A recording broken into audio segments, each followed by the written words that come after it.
भाई घर वाले शुरू से हमें समझाते हैं कि भाई किसी भी चीज़ से डरो मत, अगर डरोगे तो ज़िंदगी में कुछ नहीं कर पाओगे। लेकिन दोस्तों हम ये बात आपको कहना चाहेंगे कि ज़िंदगी में कभी कभार दिक्कतें ऐसी आ जाती हैं जिनका हम कुछ नहीं कर सकते। एक डायलॉग तो आपने ज़रूर सुना होगा कि डर के आगे जीते वो थम्स अप वाले एड में, लेकिन हर जगह ये काम नहीं आता। कभी कभार हमारे साथ सिचुएशन बहुत बड़ी हो जाती है। आज के रिव्यू में कुछ ऐसा ही है। आज का रिव्यू हम आपको एक ऐसी कहानी का देंगे जिसे देखकर आपको काफ़ी अच्छा लगने वाला है, यानी आपको सोचने पर मजबूर हो जाओगे भाई कैसी कैसी सिचुएशन आ जाती है।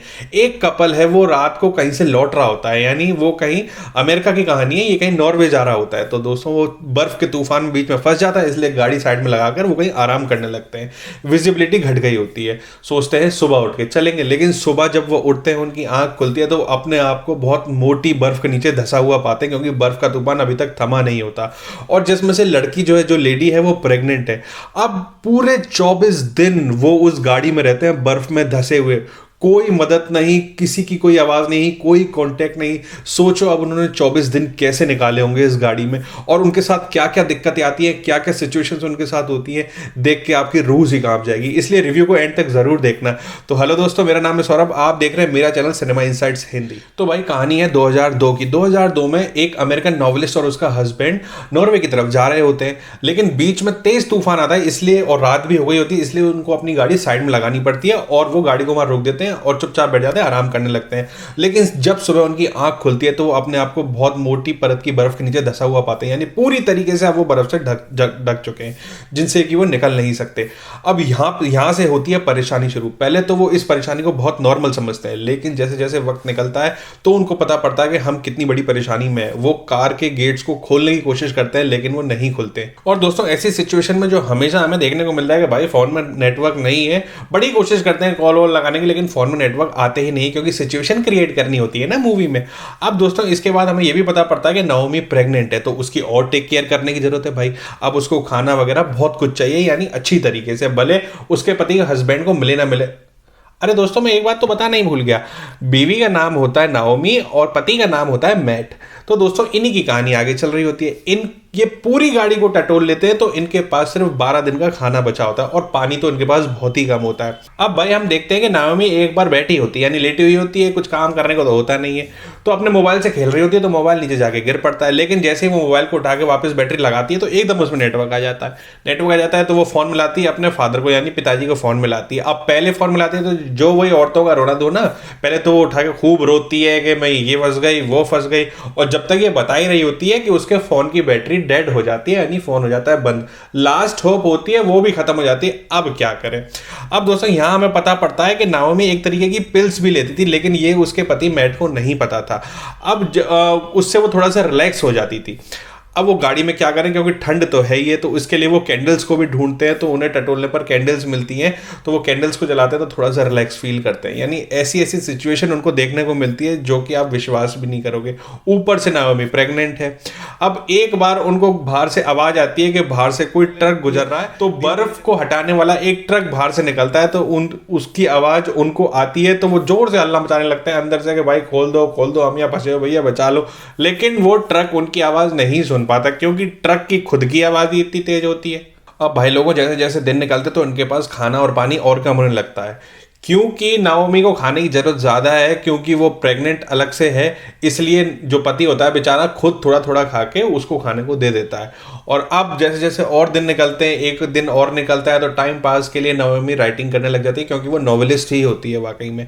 अब टाइम पास तो करनी होती है, लेकिन अब उसकी तबीयत खराब होने लगती है, क्योंकि जो पिल्स वो लेके आई थी वो खत्म हो गई थी। तो भाई अब मैट उसको बातों बातों में आगे बताता है कि मुझे जॉब से फायर कर दिया गया है, लेकिन वो नाओमी को बोल कर लाया होता है कि मुझे वेकेशन पे भेजा गया है। नाओमी इससे बहुत गुस्सा होती है और वो उससे बात तक करना बंद कर देती है, क्योंकि सभी का दिमाग खराब होता है। एक रात जब वो सो रहे होते हैं तो नाओमी की आंख खुलती है, तो उसका दिमाग खराब हो गया होता है। वो गाड़ी का जो हेडरेस्ट होता है उसको निकालती है और उससे मैट को मारने की कोशिश करती है, और मैट को, लेकिन वो मार नहीं पाती, तो वो गाड़ी के शीशे को तोड़ने की कोशिश करती है, और जैसे ही वो शीशे को तोड़ती है तो मैट की आंख खुल जाती है। लेकिन वो उस पर गुस्सा नहीं होता, क्योंकि वो समझ जाता है उसकी परेशानी बहुत बड़ी है और वो हाइपोथर्मिया की मरीज है। और इसी बीच में उसको लेबर पेन होने लगता है, तो वो एक बच्चे को जन्म उसी कार में देती है जिसकी डिलीवरी उसका पति मैट करवाता है, और उसको एक बेटी पैदा होती है और उसे देख के वो काफ़ी खुश होता है, और वो जो मैट से गुस्सा होती है वो सारा गुस्सा उससे भूल जाती है। अब भाई काफ़ी दिन निकल चुके होते हैं तो इनके पास पानी बिल्कुल ख़त्म हो गया होता है, यानी 15 दिन निकल चुके हैं इनको गाड़ी में। तो मैट क्या करता है, उस बर्फ़ को थोड़ा थोड़ा तोड़ के बोतल में भरने की कोशिश करता है, जिससे वो पानी कमी को पूरा करता है, लेकिन खाना इनके पास बिल्कुल ख़त्म हो चुका होता है। इनको जो बेटी पैदा होती है उसका नाम ये ओलिविया रखते हैं। जो मैट होता है वो हमेशा यही सोच रहा होता है, मैं कैसे अपने परिवार की सेफ्टी रखूं, कैसे इसको सुरक्षा करूं इसकी, और इसको गाड़ी से बाहर निकाल के इनको किसी सेफ जगह पहुंचा दूं। लेकिन बेचारा कुछ कर नहीं पा रहा होता क्योंकि खुद भी बहुत मजबूर होता है। अब भाई लोगों और 1-2 दिन निकलते हैं तो मैट की तबीयत बहुत खराब होने लगती है, क्योंकि उसके चेहरे पर उसकी कमजोरी साफ दिखाई दे रही थी। और जो ओलिविया होती है उनकी बेटी, वो भी लगातार रोई जा रही थी क्योंकि गाड़ी में ठंड बढ़ रही थी दिन पे दिन। तो मैट क्या करता है, अपनी जैकेट उतार के नाओमी को दे देता है और अपने बच्ची ओलिविया को दे देता है, जिससे वो अपनी जैकेट और ओढ़ लेते हैं, जिससे वो तो सेफ रहे। और इससे मैट की हालत और खराब हो जाती है। जब वो उनको अपनी जैकेट देता है उसके बाद ये दोनों सो जाते हैं, और बीच रात में उसकी आंख खुल जाती है तो देखती है वो उसको, मैट को जो आगे सीट पर बैठा है उसको हिला के देखती है, लेकिन वो कोई रिस्पॉन्ड नहीं कर रहा है। इसका मतलब हमें पता चलता है कि वो मर चुका है। उसकी बॉडी को वो पीछे खींचती है और उसे जगाने की खूब कोशिश करती है, लेकिन वो कोई रिस्पॉन्ड नहीं करता। लेकिन वो, क्योंकि वो मर चुका है, उसने अपने परिवार के लिए अपनी जान दे दी होती है। नाओमी खूब रोती है, लेकिन अब वो कुछ नहीं कर सकती। अब वो भी अपनी हिम्मत हारने लगी होती है। और दोस्तों क्योंकि उसे अपनी बेबी को फीड करना था ओलिविया को, इसलिए उसे कुछ तो खाना था, और खाना बिल्कुल नहीं बचा था, पानी बिल्कुल नहीं था। तो उसकी डिलीवरी के बाद जो उसके अंदर से प्लेसेंटा निकला होता है उसी को वो खाने लगती है, क्योंकि उसकी मजबूरी थी, नहीं तो उसकी बेटी भी वहां पे बहुत जल्दी ही मर जाती क्योंकि वो उसे फीड नहीं कर पाती।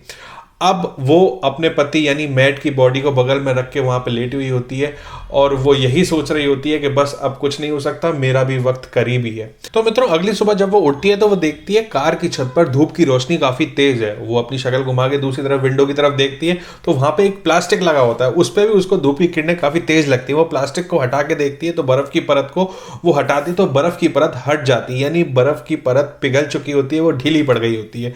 वो काफी उसे हटाने की कोशिश करती है और वो वहां पे छेद काफी बड़ा कर लेती है, और फिर वो हिम्मत दिखाती है और अपनी बेटी को वो एक बैग में डालती है, अपना थोड़ा सा सामान उठाती है और वहां से बाहर निकल जाती है, क्योंकि वो सोचती है कि यहाँ पे बैठे रहने से कुछ नहीं होगा, तो इसके लिए हमें आगे चलना ही होगा। अब दोस्तों वो इसके लिए आगे चलती है, चलते चलते वो कहीं गिर भी जाती है चक्कर खा के, क्योंकि वो भी बहुत कमजोर हो गई। अब भाई लोगों को थोड़ा आगे चलती है तो उसे एक बोर्ड दिखाई देता है, साइन बोर्ड, जिसपे 3 किलोमीटर आगे एक जगह होने का एक उसमें साइन होता है। वो 3 किलोमीटर आगे जाती है तो उसे एक होटल दिखाई देता है, जिसे देखकर वो काफी खुश होती है और उसे लगता है अब मैं बच जाऊंगी। अब दोस्तों इसके बाद मूवी यहीं एंड हो जाती है। हम देखते हैं कि अब उसकी बेटी ओलिविया और नाओमी दोनों हॉस्पिटल में एडमिट होती हैं, उन्हें काफ़ी बीमारी भी लग गई होती है, लेकिन दोस्तों एट द एंड वो बच जाती हैं। और जब कारण पता चलता है कि वो कैसे बच पाई, पूरे 24 दिन उन्होंने इस गाड़ी में बिताए होते हैं, और वो कैसे बच पाए तो दोस्तों ये इग्लू इफेक्ट की वजह से होता है।